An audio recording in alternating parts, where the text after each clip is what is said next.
in the car.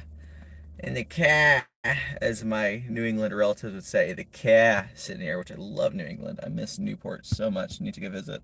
Anyhow, ate something wackadoodles yesterday. Totally messed with me.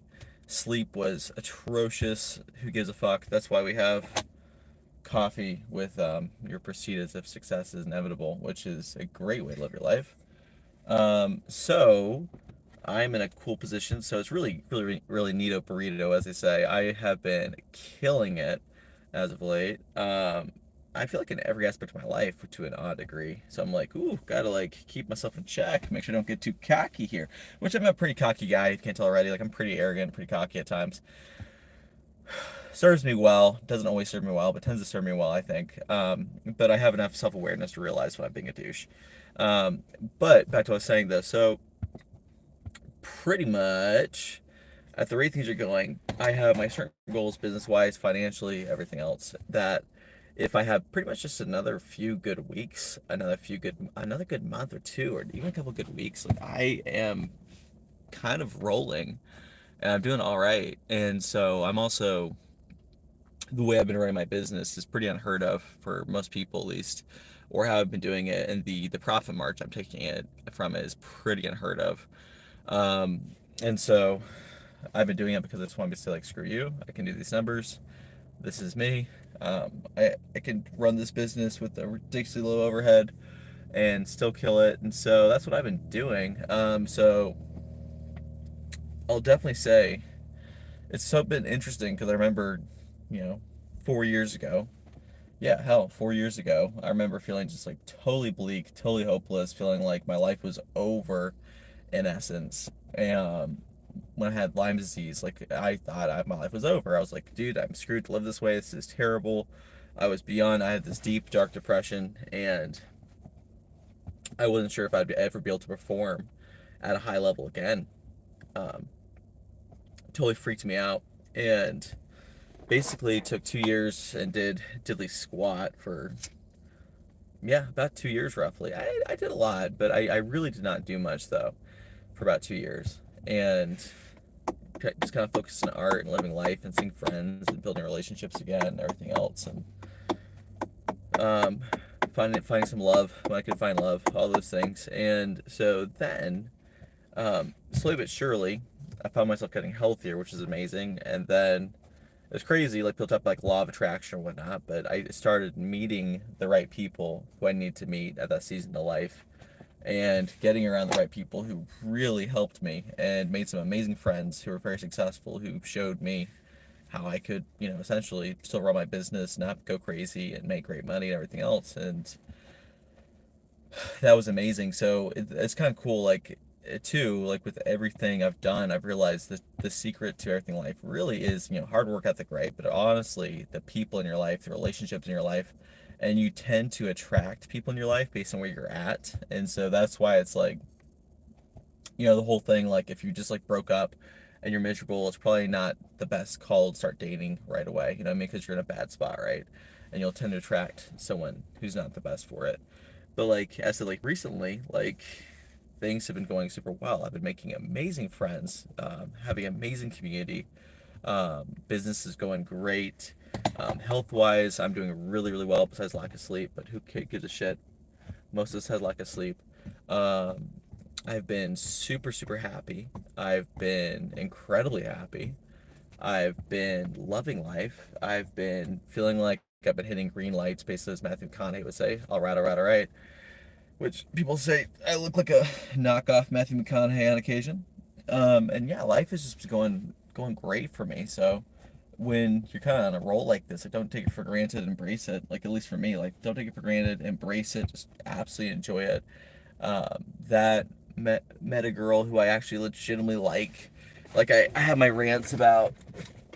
I've had some videos ranting about dating or whatnot, but to be honest, like that the thing is like I make the videos to make light of it, but the past girls I've dated in the past year, like I haven't actually met anyone. I really like I enjoyed being around them, but didn't like actually have like a deep connection with them. It's just kind of like the thing guys do is like, well, I don't want to be lonely, so might as well have a girl around. So just kind of like that kind of thing. But finally met a girl who I'm like, oh my gosh, like I legitimately like you, and we seem to be very similar, and have similar wants and goals and aspirations and everything. I'm like, oh shoot, that doesn't happen often. So I'm like, ooh, I'm gonna make the most out of that. Um, that I've been training for this half Ironman. That's been going pretty swimmingly well. Notice a pun there, as I'm swimming for it. Been making lots of great connections. The whole thing, proximity is power, is so true. You really do become like the people in your life, and so if you notice yourself feeling negative, whatever, you do want to look inward, but it is worth looking at the people who you surround yourself with daily. That's why it's like if you're in a really crappy job that's super toxic and you can leave, like absolutely do it, because you don't want to spend any more time around toxic people than necessary, as the kids would say.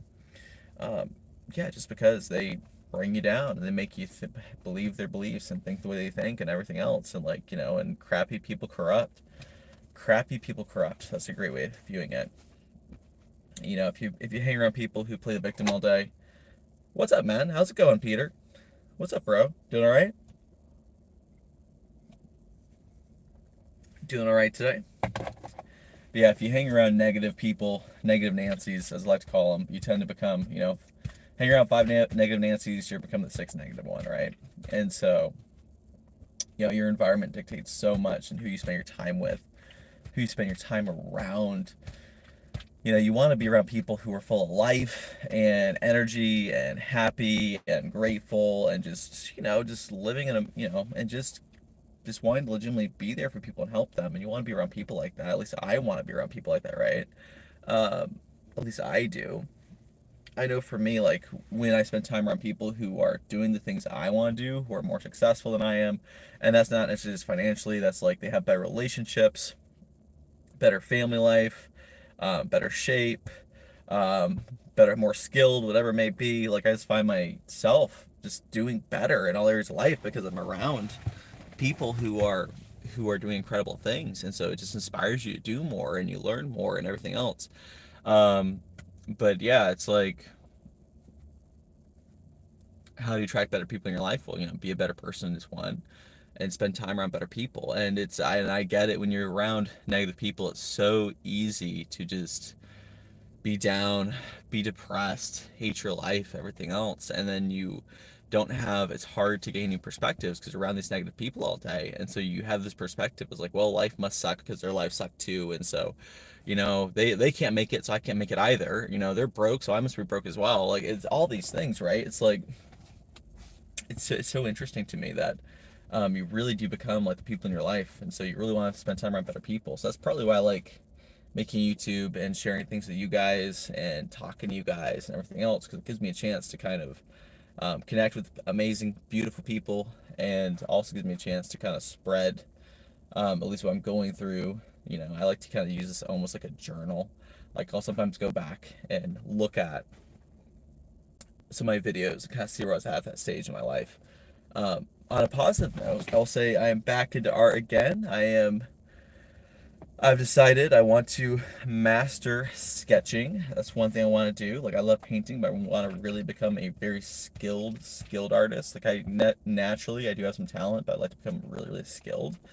Um, and it's a craft, right? It's like anything else. You got to practice it to keep that muscle. So I've been working that muscle, doing my 5-minute drawings daily, my 10-minute drawings, whatever it is, sketches, all those things, and just kind of letting the creative muscle just let it go, let it flow, let it do its thing, let it take over for a minute. And so that way I have that outlet and I can just kind of express myself in that way, or express that creativity in a way. Like, I find that so cool.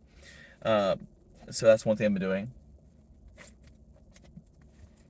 On the cigar side of things, I've been smoking a ton of Bolivars, the Nicaraguan version, which is still really good. The Cuban ones are just like, oh my god, they're insane. But I've been smoking a bunch of Nicaraguan Bolivars, and they're so good. Like, I've just been like, oh my god. Like, yeah, I ordered a couple boxes. I ordered like 50 of them actually, just because I'm like, this is my new cigar.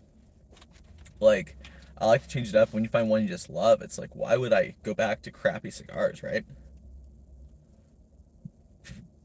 Why would I go back to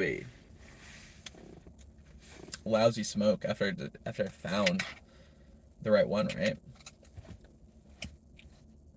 So Bolivar, definitely my new love. Well, I not my newest love, but as I said, I've been consistently impressed by the quality, how good they are, how tasty they are. Like strong but really smooth sticks. And if you know me, you know I like to smoke really strong cigars, so strong cigars are kind of my thing. But Bolivars, that's my, as I said, I've just been like, I've been on cigarbid.com, just like bid, eBaying it up, buying them all. You know, like Pokemon, gotta catch them all, right? So I'll probably have, pretty soon here, I'll have a humidor with just Bolivars in it, which no complaints from me, because that stick is incredible. Which, by the way, like that Zen Caddy thing I was asked to do, this thing is actually really dope. The legit Zen Caddy 10. I really dig it. I honestly, as I said, I kind of just use it as a fidget spinner almost. Just do this with it all day when I'm sitting still. But it's kind of like, remember Inception? When you have like the anchor, like Are You Still in the Dream? You have your anchor, so it has like a spinning top, right? This is kind of like my anchor. Like if I was in Inception, I would have my Zen tin. I'd be a degenerate in my dreams as well. I'd live it up. What can we say? But anyhow,